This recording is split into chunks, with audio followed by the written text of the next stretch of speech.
私はここで生きていくのよっていう強い意志を本当に感じていて、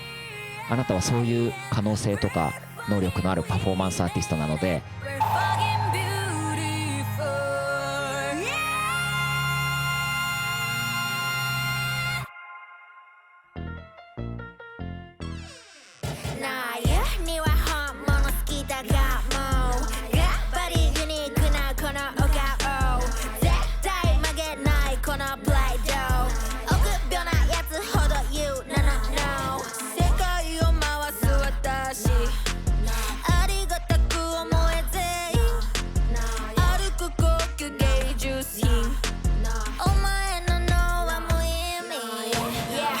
ありがとうございました。ありがとうございま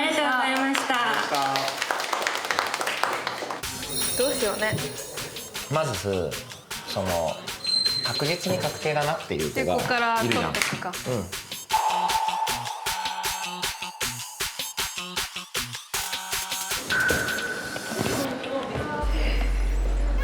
お待たせしました。3次審査、まず本当にここまで本当にお疲れ様です。ありがとうございます。みんなの気持ちが本当に痛いほど分かります。私は小学校の頃からかな、オーディションを受け始めていて、合計で19回のオーディションを受けたことがあります。で、見事に18回全部落ちました。で、19回目のオーディションがラップ選手権のオーディションでした。こういったチームのオーディションには本当にもうここぞというばかりに落ちてきたし、私は受かる気持ちは正直わからないけど、だからここまで来たみんなは本当にすごいんだっていうことをみんな自身分かっていてほしいです。とりあえずはここまで本当に最高、本当にお疲れ様でした。まずじゃあ A チームのエデルチームから発表していきます。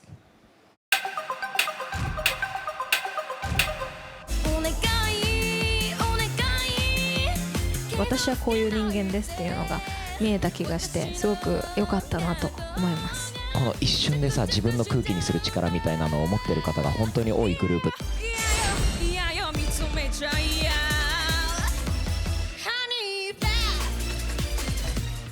楓ちゃん、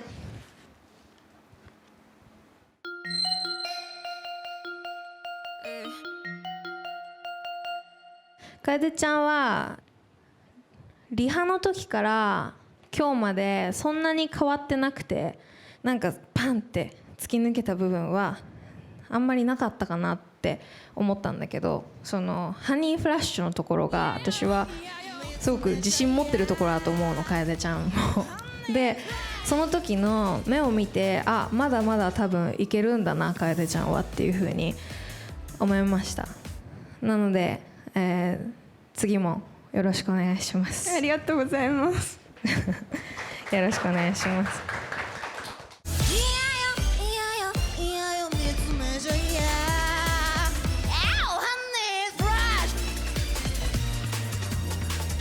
じゃあ次、ゆうちゅちゃん。正直さ、その歌もラップもダンスもほぼ経験がないじゃない。その中でどういうふうに成長していくんだろうというふうにこうずっと見守ってたんだけども、成長は確かにしてました。初めていろいろやったにしては怖すぎるぐらいスピードをグンってしたんだけど、私がやっぱりずっと気になってたのが1時2時の時と今日がずっと同じ表現だったのが気になりました。ある意味、あ、こういうアーティストさんになるんだろうなっていうのがいい意味でも悪い意味でも見えたんですよ。でそれが私はゆうじゅちゃんにとってはすごくいいことだと思うんだけど、今回の企画にとっては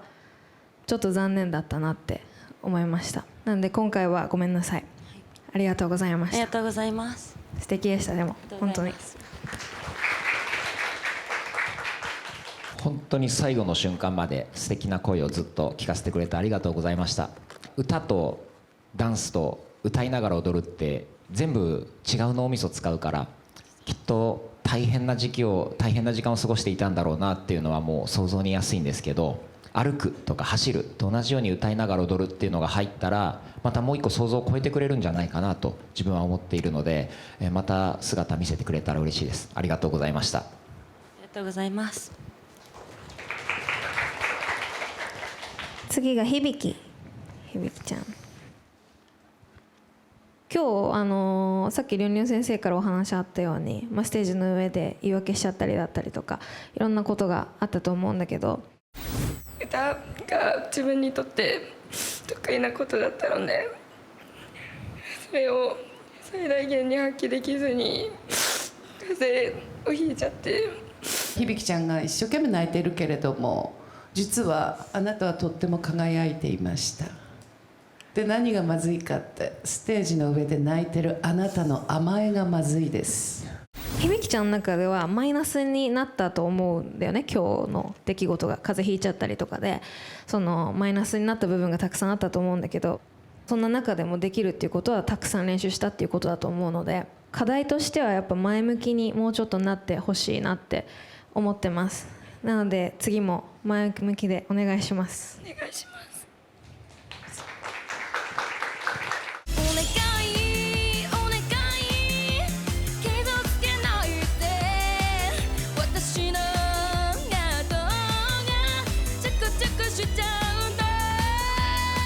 次ゆりちゃん。ゆりちゃんは私が実は書類の時から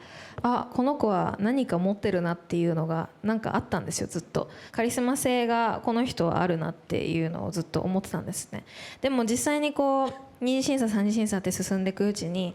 一定だったんだよね。ゆりちゃんはずっとこう歌もダンスもずっと一定なところで、うまくもない下手でもないっていうところにずっといる感じだったけど、今日それが変わったんですよ。多分自分と向き合ったんだろうなっていう時間を感じて、ゆりちゃんから今日すごいはっちゃけてた気がしたの。私そのゆりちゃんがステージの上で私を見せるっていう意思をすごく感じました。なので私は次も会いたいなと思います次も見たいなと思いました。なのでどんどん殻を破っていってほしいです。自分はよく強そうとか一人で生きていけるみたいなことを多く言われてきて、やっぱり自分でも弱いっていうのは自分でも思ってるので、やっぱりこのチームでステージを披露できたのはすごく自分の力にもなったし、自分が甘えられるような場所もできたと思っているので、すごくチームのみんなにも皆さんにもすごく感謝しています。ありがとうございます。おめでとうございます。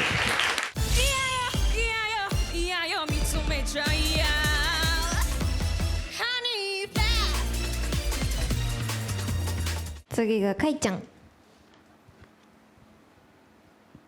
かいちゃんはずっとその1時2時の時から本当にセンスが抜群に光っていて、本当に目を引く存在だったんですけども、ずっとリハの時からトーンが気になるっていうのと、そのちょっとフローを変えてみたらどうだろうかって言ったのが多分変わってなかったよね。自分的にはその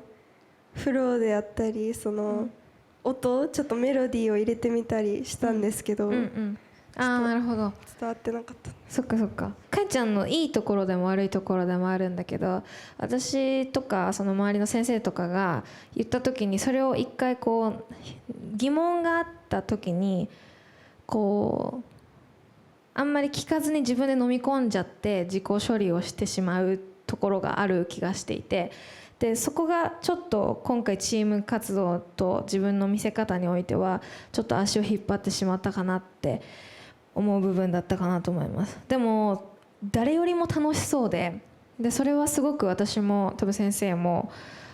みんな思っていたことで、この子のことずっと踊らせてあげたいな、ずっと歌わせてあげたいなって思えるような人だったんですけど、絶対にどっかで咲くんだろうなこの子はって思いました。でそういう信頼も込めて今回はごめんなさい。でもかいちゃんが次咲かせる花をぜひ見たいなと思いますので、これからも頑張ってほしいなと思います。ありがとうございます。ありがとうございました。ありがとうございます。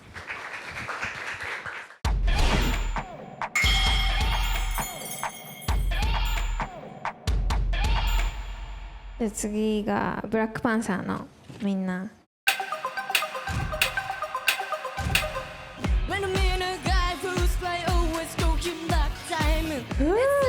最高。今日全員殻が破れた音が聞こえました。楽しんでたんだろうなっていうのがすごく伝わってきて嬉しくなりました。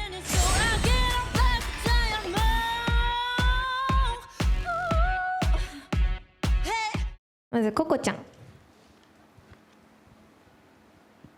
こう自分でいろいろ考えて自分で行動するっていうのがいろいろあったと思うんだけど、最初はそのチームとしてそれがどう作用するのかちょっと不安だったところでもあったんだけど、いい雰囲気になっていて、あ、こういう風なココちゃんの思うココちゃんのチームの像がちゃんと見えてる感じが私は個人的にしたんですよ。正直そこに集中をしすぎてる感じがしていて、自分のパフォーマンスにあんまりフォーカスができていなかったんじゃないかなって正直思ってたんですね。でも今日こんな大女優は見たことがないっていうくらいちゃんとその曲に入り込んでいて、エンタメとしてカメレオンタイプだなってすごく正直思ったので、どんな曲でも合うんじゃないかなと思ったので次も見てみたいなと思いました。次も他の曲でもぜひお願いします。ありがとうございます。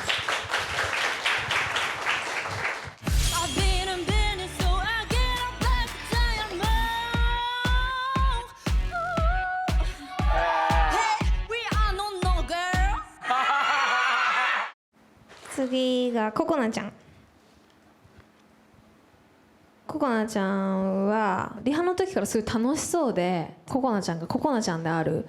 ていうことをすごく大事にしてたと思うんだけど、それをすごくずっと感じていて、私は見ていてすごく幸せな気持ちになったというか、あ、こういう子に音楽をやってほしいなって本当に思う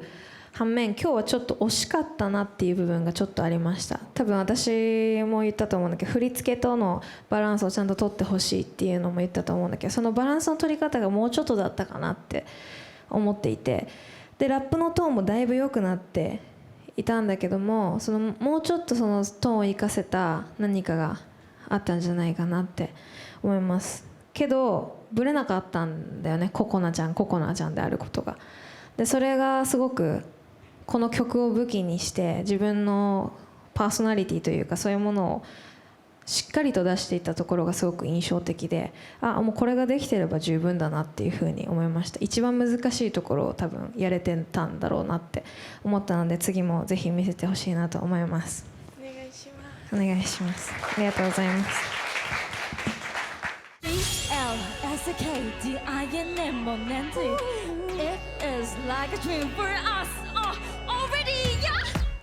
ジスちゃん、私正直そのずっとダンスを心配されてたじゃないですか。で私どんな風にやってくるんだろうなって実は注目してたんですけど、ブラックダイヤモンドでこう後ろを振り返る瞬間に、はい、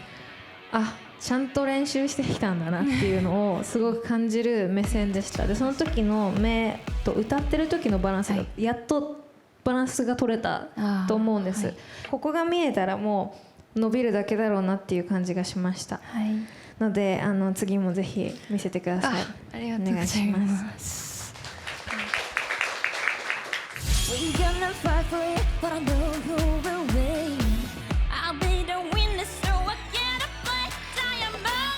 で次ちかちゃん。ちかちゃんは実はずっと気にしていたんだけども、ずっと自信がなさそうだったのがずっと気になっていて、その誰よりもやっぱ不安そうだし、そのチームでいる中でもずっとこうピリついてるのがちかちゃんだった気がしていて、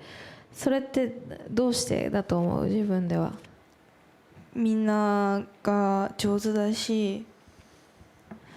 自分はまだまだなのかなと思って不安になります。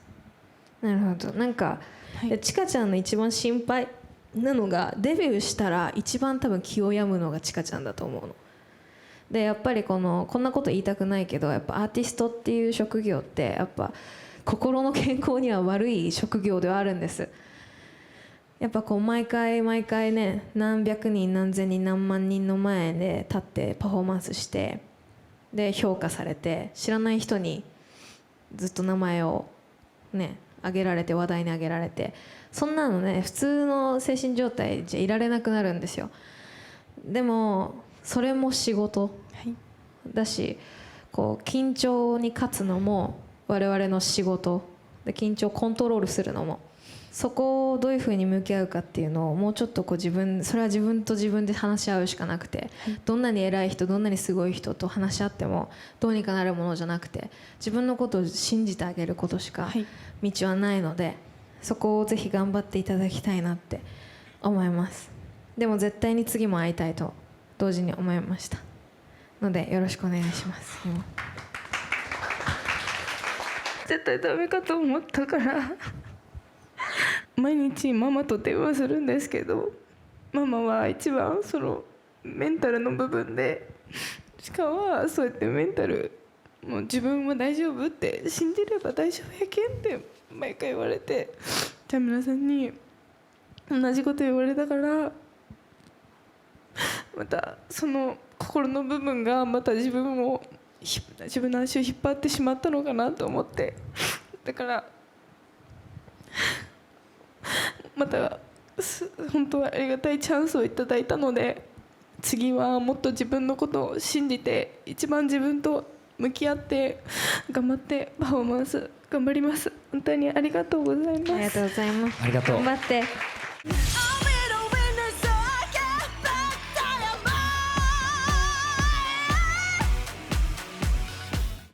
次、最後、風花ちゃん。私は風花ちゃんに初めて会った時から、こんなに魅力的な人がいるんだなって、新学期で本当に可愛い子を見つけた時の気持ちというか、こうなんかわこの子素敵っていう気持ちになったんですよ。でそれがやっぱりこうどんどんこうリハとかを進めていくうちに、どういうふうにこの子は作用してくるんだろうなっていうふうに思っていて、みんなに追いつこうと頑張ってた気がすごくしていて、そればっかりになっちゃってたなっていう感じが、私はもったいなかったなって正直思う部分で、うまくっていうのをちょっと意識しすぎたかなって思います。で私も本当は風花ちゃんもっともっとと思ってたんだけど、破らないと私たちは手を差し伸べることができないですね。同時に風花ちゃんが探すものであって、こういう風花になりたいっていうのが自分の中で、それがもうちょっとだったかなって思います。なので今回は残念だけども、風花ちゃんだったら私は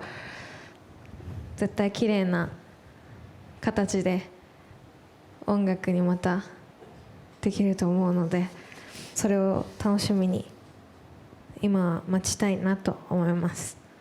ありがとうございます。ありがとうございました。ありがとうございます。ここまでできることが多い方っていうのは本当にもう日本中世界中探しても本当に珍しいくらい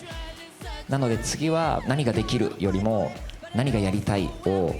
もっと大事にしてあげてほしいと思います。エゴイストって難しい言葉だけど、アーティストとして揺るがないエゴっていうのはすっごい自分支えてくれたりするので、見つけて探して大事にしてあげてほしいなと思います。でも本当に素晴らしいパフォーマンスでした。今まで努力してくれて本当にありがとうございます。素敵でした。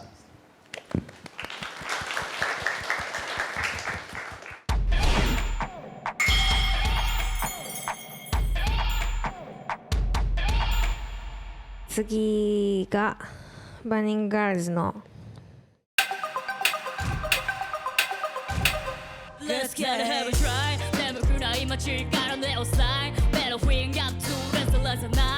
通に初めて私がこのチームを何も知らない状態で見たら、何この子たちって十分なるなって思うパフォーマンスでした。本当に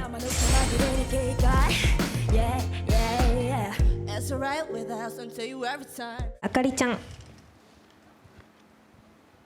リハの時から結構雑だったイメージがあって、だいぶ丁寧になってました。今日やっとあかりちゃんの声が、本当の声が聞こえてきた感じがしていて、すごく良かったんだけど、もうちょっと自分と会話をしてほしいなって思いました。みんなやっぱ失敗しちゃったとか間違えちゃったとか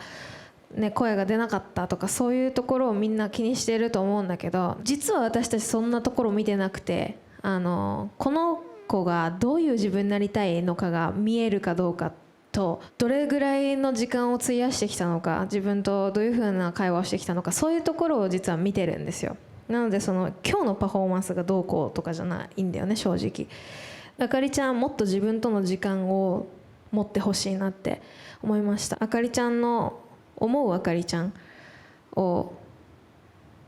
こう具体的にというか体現できるようになってほしいなって思うので、今回はごめんなさい。ありがとうございます。で次がなおこちゃん。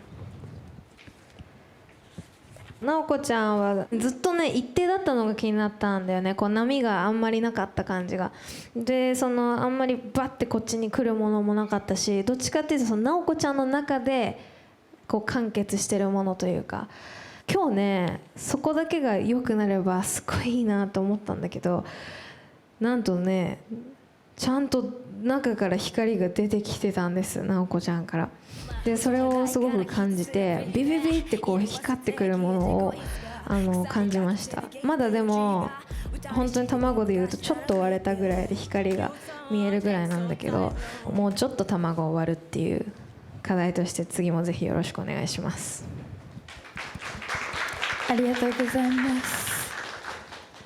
Running just a hairy drive 眠くない街は Don't tell me now Middle finger to this list night 神様の気まぐれに警戒 Yeah, yeah, yeah じゃあももかちゃん。ももかちゃんはねパフォーマンスしてる間でも空気が変わるんです。一気にバッてこうももか色の風が吹く感じがすごくしてて、それは本当羨ましいなって思うんだけども、もうちょっと感情の部分、今までももかちゃんが目で見てきたものだったりとか光景だったりとか人生をもうちょっとだけ見たいなって思います。パフォーマンスに現れてくれたらいいなって。でそこってやっぱり自分と話し合っていかなきゃいけない部分だし、もうちょっとだけパフォーマンスにそれをこう一本針としてこうプスッと開けて通せる作業ができたらいいなって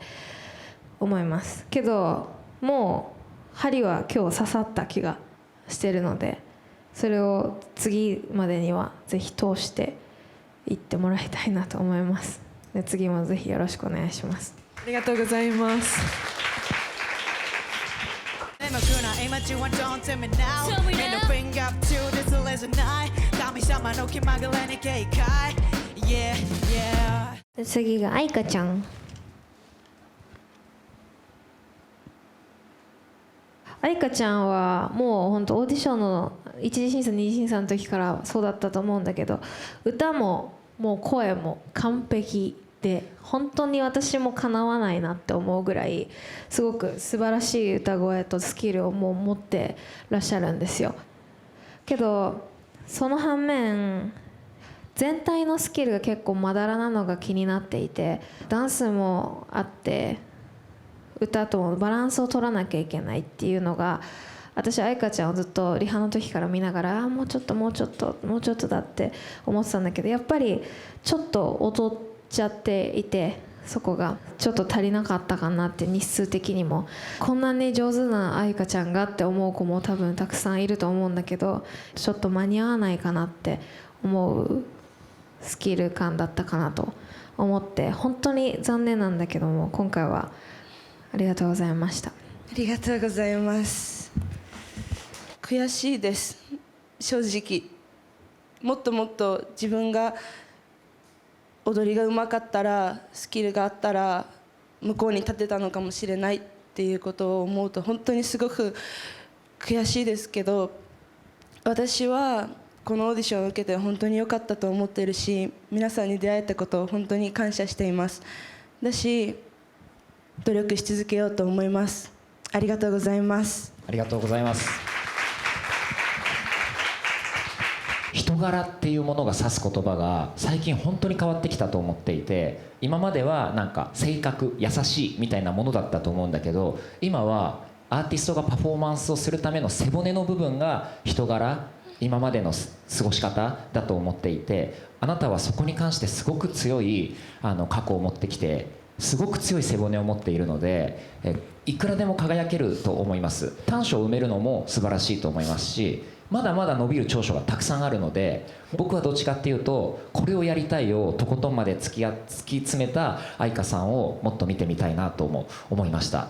これからも本当に楽しみにしてます。素晴らしいパフォーマンスありがとうございました。ありがとうございました。じゃあ次、アーシャちゃん。私アーシャちゃんをね、最初に見た時に、あ、絶対素直な子なんだろうなって思ったんです。もうアーシャちゃんもギャルじゃん私もギャルだから分かるんだけど、ギャルって勘違いされるじゃん。自分の意見曲げないんだろうなとか、自分のことをあんまりなんかどうこう言ってほしくないって思うんだろうなとか。でも私アーシャちゃんそうじゃないと思っていて、最初から。でやっぱり言ったらすぐさ受け入れてくれたでしょ。でボーカルの先生とかからも教わった発声で治ってきたんですっていう風に私に嬉しそうに話してくれたりとかしていて、あ、ちゃんと伸びる子なんだなって私はすごく思っていて、でもさ、こう努力してる姿をあんまりなんて言うんだろう、露骨に出さなかったというか、自分で多分いっぱい向き合ってきたんだろうなっていうのが今日も感じました。でこれってアーシャちゃんの強みでもあるんだけど、でも同時にアーシャちゃんみたいなタイプってなくしやすい。すごく自分をあれもこうかな、こうした方がいいかなっていう風にちょっと考えすぎて、アーシャっていうものをなくしやすいから、そこだけ気をつけてもらいたいなって思います。なので次もぜひよろしくお願いします。ありがとうございます。お願いします。そこにある行きたい You're my heaven ヘッドライトが小僧照らして Because ノイズが軽い街の中で落ちた凛々なったまま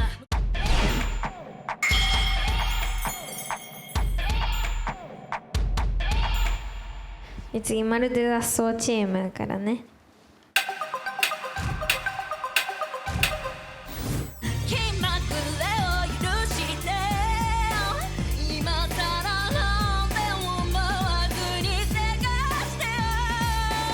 ちょっと泣いちゃったよ。びっくりしちゃったね。俺も食らっちゃった。すごい。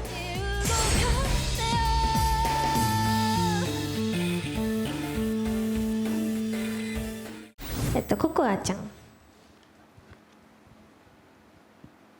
最初ね、正直そんなに目立ってなくて、ココアちゃんってまあ上手だけど点々点っていう感じだったんだよね。でもココアちゃんの中でなんか見つけた感じがすごくしました。で今回のパフォーマンスでちゃんとそれが具現化されてるのも感じました。でももうちょっと具現化しなきゃいけないなっていう課題は残りつつ、だけど次も絶対見たいっていうふうに思いました。よろしくお願いします。ありがとうございます。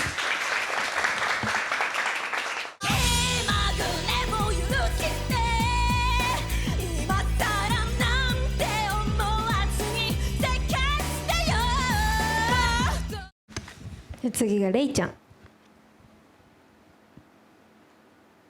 レイちゃんいっぱい頑張ったね。ありがとうございますいろんな葛藤があったと思うし、チームのお姉さんとかみんなのおかげでもすごくね、自分を発揮できたんじゃないかなって思います。ありがとうございます。そうだね、正直ダンスはやっぱりそんなにまだ時間かかるなっていうのが正直なところで、でもそれにこう負けない歌唱力がやっぱりあって、これ本当に悩んだんだけど、すごく悩んだ結果、レイちゃんの歌ってめちゃめちゃすごいの。ありがとうございま本当にいろんな人を動かすと思うし、いろんな人の人生を変えるスイッチを押すと思うんです。なので私は無理にダンスをしてほしくないって思いました。なので今回はごめんなさい。だけど違う形でぜひまたレイちゃんを見たいなと思いました。けどここまで本当にお疲れ様です。す。ありがとうございます。あなたの声はもうそれこそ国を挙げて日本が宝だって言っても何もおかしくないくらい、これ本当に大げさじゃなくて他で聞いたことがないレベルなので、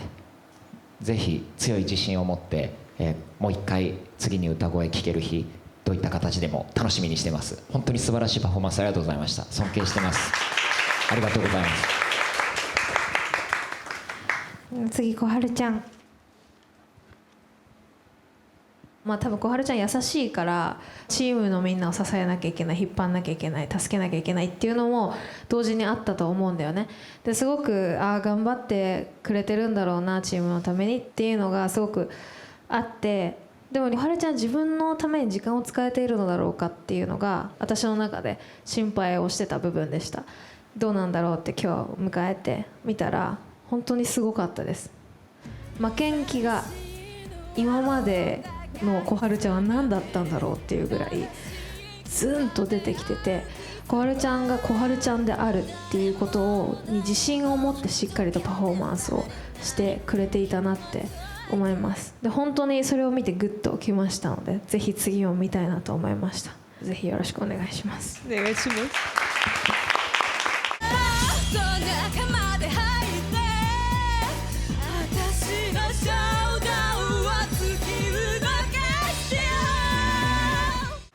次さやかちゃん。リハの時からずっとちょっと平坦だったイメージがあって、さやかちゃんがずっとブンって前に来るタイミングをずっと待ってたんだけども、それを待っては来ずにっていう感じだったんですよ。でさやかちゃんが持ってるものって何なんだろうっていうふうにずっと気になっていて、中間の時まで見えなくて、でその後のそのボーカルのタイミングでも見えなかったんだよね。なのですごく残念だなと思いながら、で今日もマイクの使い方がやっぱりまだちょっと入ってなかったみたいで、ちょっともったいないなって思ったんだけど、それを越す狂気を感じたんですよ、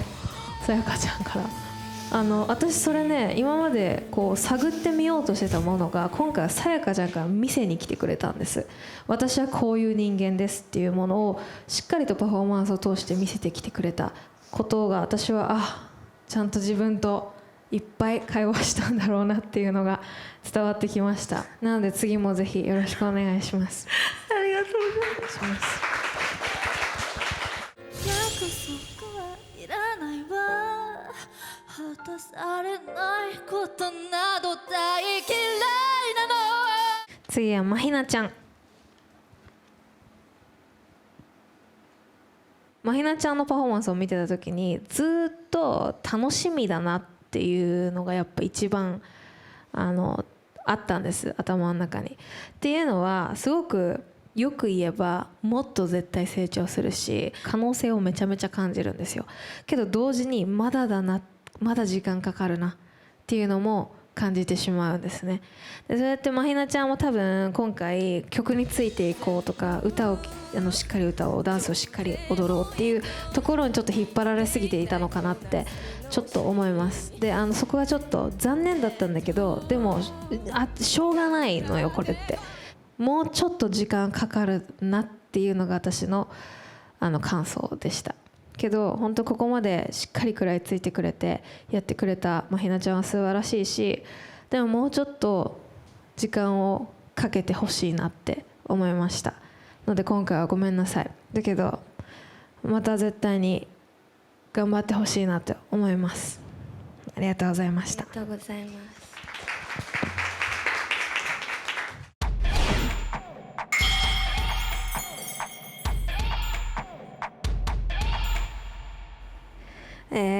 次はチャプターチームに入ります。君が好き一番大切な人。すごく素敵でした。私たちまで心が洗われる機会になりました。今誓うよ、君を守ってゆく。ももちゃん。ももちゃんちょっと顔がずっと硬いのが気になっていて、多分歌うことに必死だったと思うんだけど、多分集中がそっちまでいかなかったのかなっていう感じをすごく感じました。でリハの時から結構心ここにあらずみたいな感じなのがずっと続いてた気がしていて、多分、曲も難しかったと思うし、それについて考えるので多分頭がいっぱいあったのかなって正直ちょっと思いました。でも私死にませんっていう感じを今日感じたんですよ。何なのか分かんないんだけど、私はでもこの直感を信じたいなと思っていて、でももちゃんから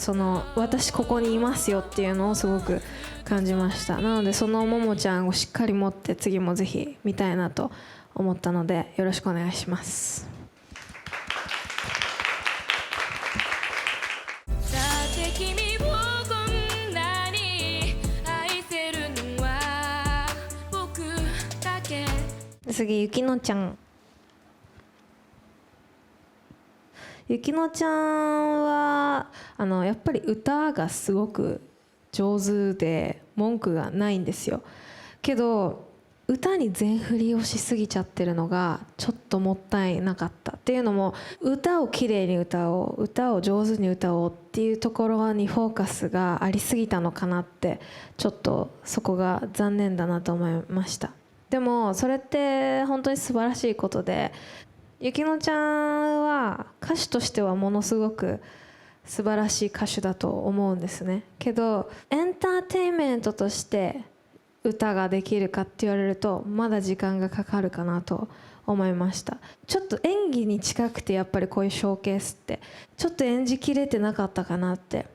リハの時もうちょっとね顔柔らかくなってたと思うんだけど、ちょっとまだ型にはめすぎちゃったかなっていうのがあって、ゆきのちゃんの本当のゆきのちゃんをあんまり見えなかったのがちょっと残念だったなっていうので、今回はごめんなさい。だけど絶対ここまでうまかったら絶対何者かにはなるはずなんですよ。なので私も今後相談乗りたいと思うし、頑張ってほしいなと思いながら、いろんな感情になってほしいなと同時に思いました。なので頑張ってください、これからも。ありがとうございます。本当に感情のね表現のコントロールって蛇口ちょっとひねりすぎただけでもドバーって感情出ちゃうし、ちょっと抑えようかなと思ったら全然出なくなっちゃったり、一言でね感情を出せとか感情をしまえって言われてもこれが一番難しかったりするって本当に思うんです。なのですごくレベルの高いハードルの高い要求をされてると思うんですけど、それはひとえに歌であなたがそれをすることができるって誰が見ても明らかだからであって、あなたの音楽に向かう姿勢の温かさとか優しさっていうのは絶対に音楽の神様味方してくれるタイミング今後もいっぱい来ると思います。本当に素晴らしい歌声をありがとうございました。ありがとうございました。頑張ったよ、本当ありがとう。本当にすごかったです。ありがとうございました。次あやみちゃん。やっぱりダンスが得意なあやみちゃんがすごく引っ張ってくれてたイメージだったし、やっぱりちょっと歌ってなると楽しめてない感じがやっぱり露骨に伝わってきてしまって、でそれがやっぱりね時間がかかるんだよね。楽しむことからまず始めてほしいっていう風に言ったと思うんだけど、やっぱりそれが一番時間がかかるのは事実で、でも絶対に私はこう歌を上手くなれとは言ってなくて、私の歌って何っていうところにたどり着いてほしいなって思います。上手い下手の前にやっぱりどんな歌をこの人が届けるのか、歌ってこの人にとって何なのか、音楽ってこの人にとって何なのかっていうのを示す場だと思ってるので、そこにたどり着いてほしかったなっていうのがちょっと残念だった部分かなと思います。今回はごめんなさいだけども、これを機会にあやみちゃんにとっての歌、あやみちゃんにとってのダンス、音楽が何なのかっていうのをちょっと向き合って、またしっかりと楽しむところから始めていってくれたらいいなと思います。ありがとうございます。次がふみのちゃん。リハの時から見てた時に裏声でずっと歌う癖があって、でそれがまあ一定に聞こえていたので、私の中でもうちょっといろんなパターンがあればいいなとか、もうちょっとこういう風にいろんな色が見えたらいいなふみのちゃんからっていう風にちょっと思ってたんだけど、今日も一定ではあったんですよ。ふみのちゃん節というかずーっと同じ感じで繰り広がってたのがもったいなかったんだけど、同時にふみのちゃんしかこれできないなっていうふうに思ったんですよ。素晴らしい歌声を持っていて、しかも努力をしたんだろうなっていうのがすごく伝わってきたんです。リハの時ずーっと顔が硬かったと思うんだけど、今日すっごいニコニコさ笑ってたんだよね。自分なりですごいいろんな解釈したんだろうなって思いました。でその自分の費やしたふみのちゃんの費やした時間を本当に感じました。なので次もぜひ見せてほしいなと思います。ありがとうございます。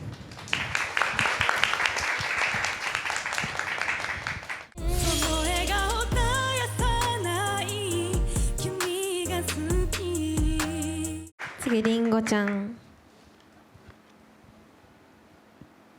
りんごちゃんの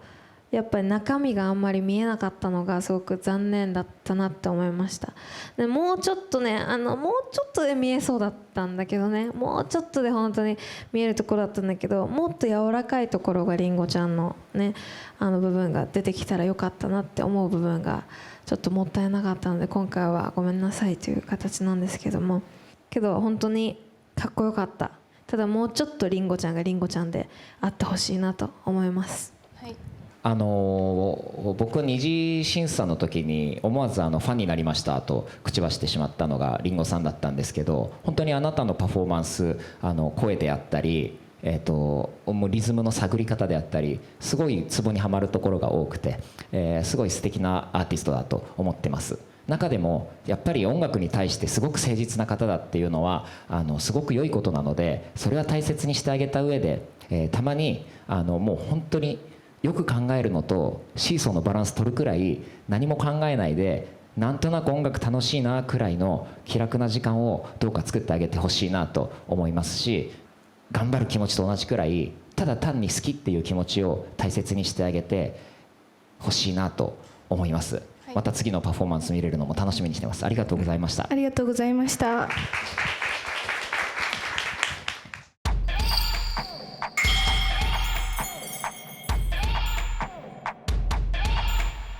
お待たせしました。ファンタスティックガールズの皆さん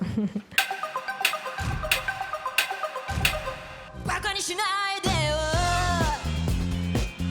そっちのせいよ。本当に結構食らいました。本当に素晴らしかったです。これもうリリースしたいよね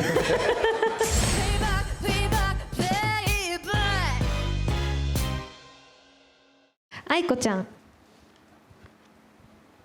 やっぱり一番顔で踊ってるんですよ、愛子ちゃんが。私はここで生きていくのよっていう強い意志を本当に感じていて、自分のいるべき場所っていうか自分の見せ方みたいなものをちゃんと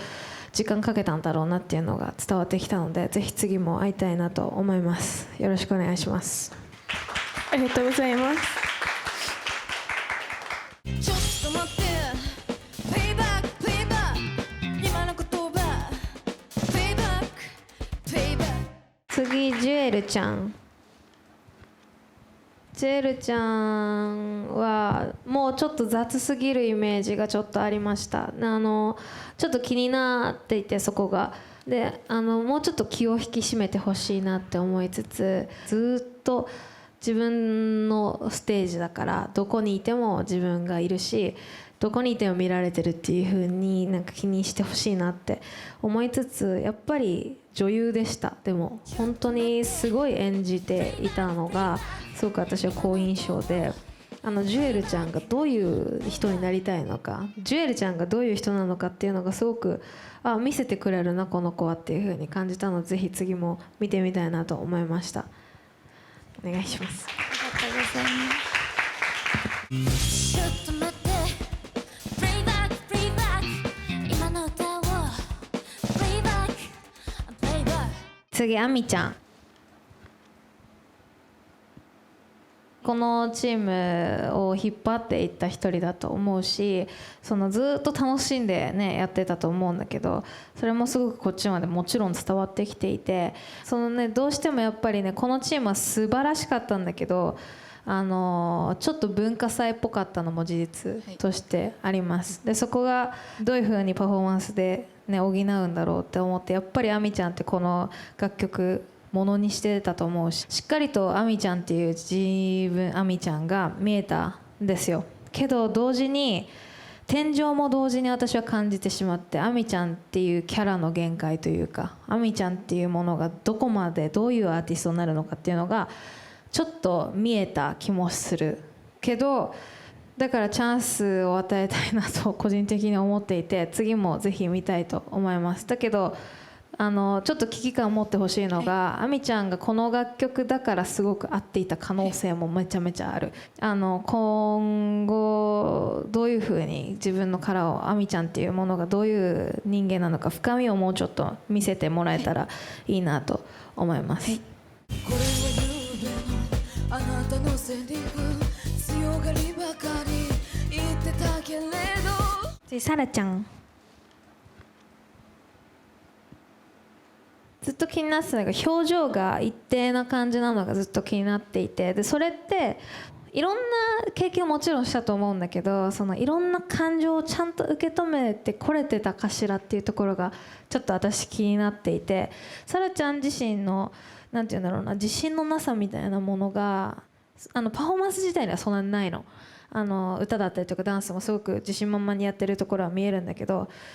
なんだろうな、顔を動かすのがあんまり自信がないのかなとか、いろんな表情をするのがまだそんなに慣れてないのかなとか、いろんなところがあったんだけど、やっぱりサラちゃんを越せるそのポーカーフェイスはいないです。なので次も絶対に見たいって思いましただけどやっぱり身が引き締まってないな今っていうタイミングもちょっとちらほらあったから、集中だね。サラちゃんに大切なのは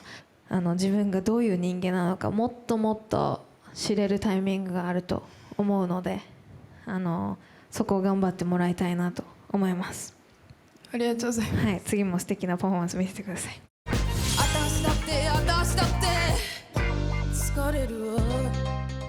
じゃあ最後ステラちゃん、お待たせしました。ステラちゃんは本当に、イメージとしても可愛らしい感じで、ずっとこのチームにいて、ちょっと霞んでたというか、その前みんなキャラが濃いから、ステラちゃんどんな感じだろう、ステラちゃんどんな感じだろうっていう風にやっぱこう探ってみる感じが多かったんだけど、今回破ったね。ちゃんとしっかり破ったね、自分の足で。それをすごく感じました。で可能性が一気に広がりました。最初正直ね、ステラちゃん見てた時に大丈夫かなって心配してたんだけど、本当に素晴らしい破りだったと思いますので、次もぜひよろしくお願いします。ありがとうございます。お願いします。ありがとうございます。これはゆうべの私のセリフ、気分次第で抱くだけ抱いて。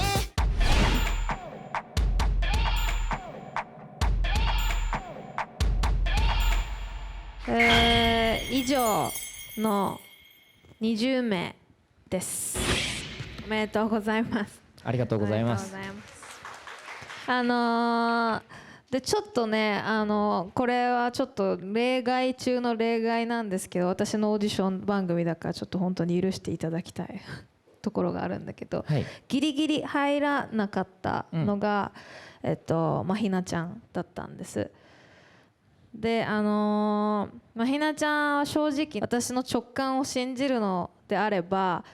きっとラップがとっても上手なはずなの。フ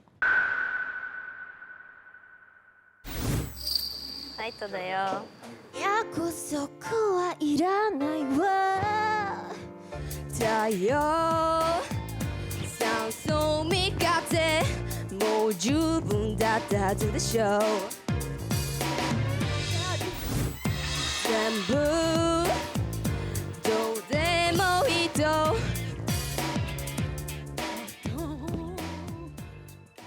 あとまひなちゃんが聞いてて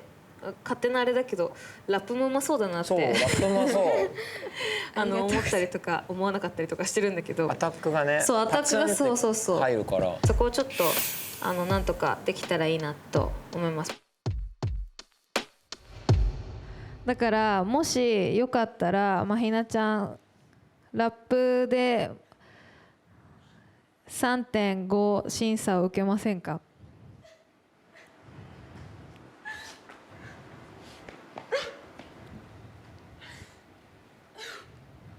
ちょっと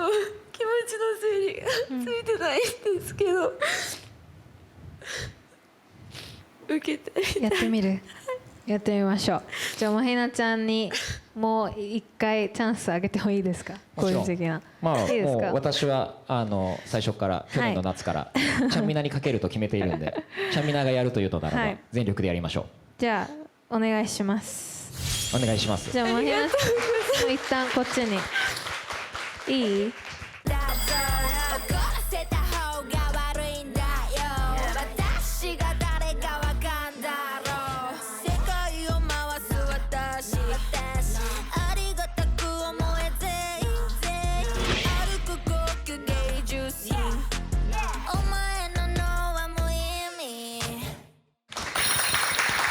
ありがとうございました。ありがとうございありがとうございましましたた。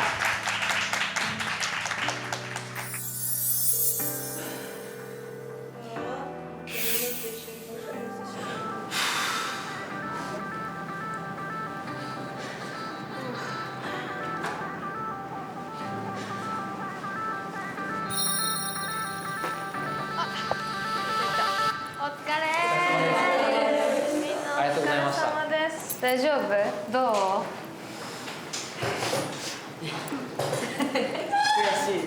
そうだよね。私本当にあれなんだけど、綺麗事がもう大っ嫌いだから、本当綺麗事抜きにして言うと、ある意味イエスなんですよ、ここって。OK なの。世間的に見てもう十分な人たちなんだよね。今回はこうパフォーマンスで実力でこうなんて言うんだろうな、評価をされてるって思うかもしれないけど、30人に選ばれてる時点でもう十分なんだよね、正直。方向性の話であって、決してダメでしたとかっていうふうに受け止めないでほしいなっていうのがあって。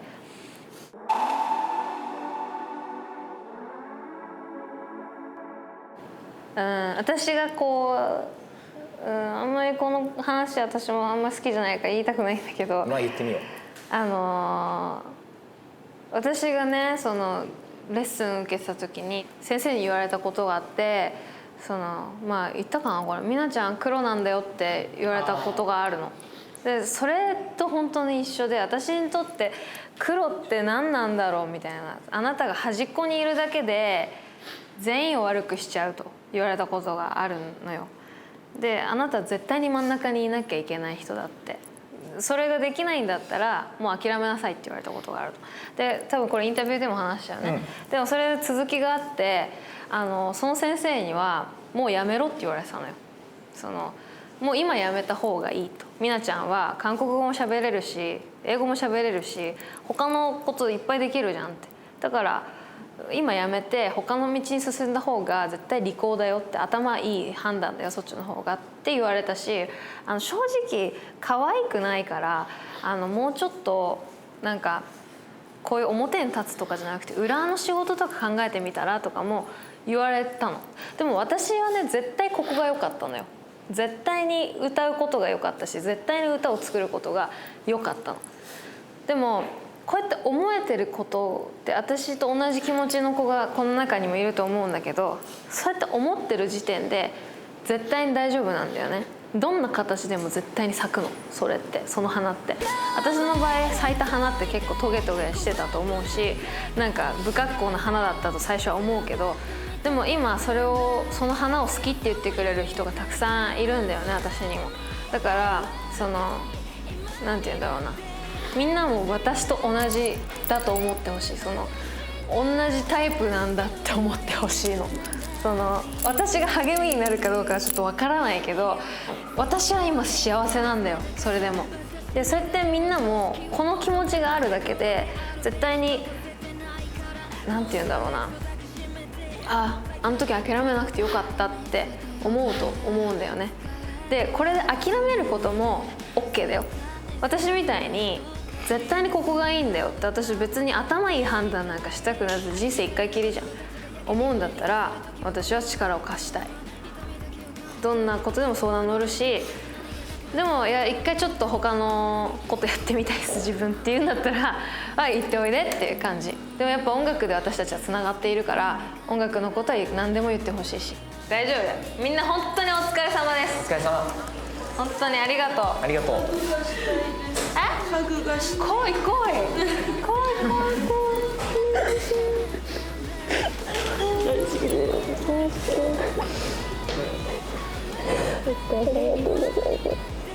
大丈夫だよ、秒だから。自分のペースで緻密に書き上げてく設計図、私とレイググッドだバットなチョイス。おはようございま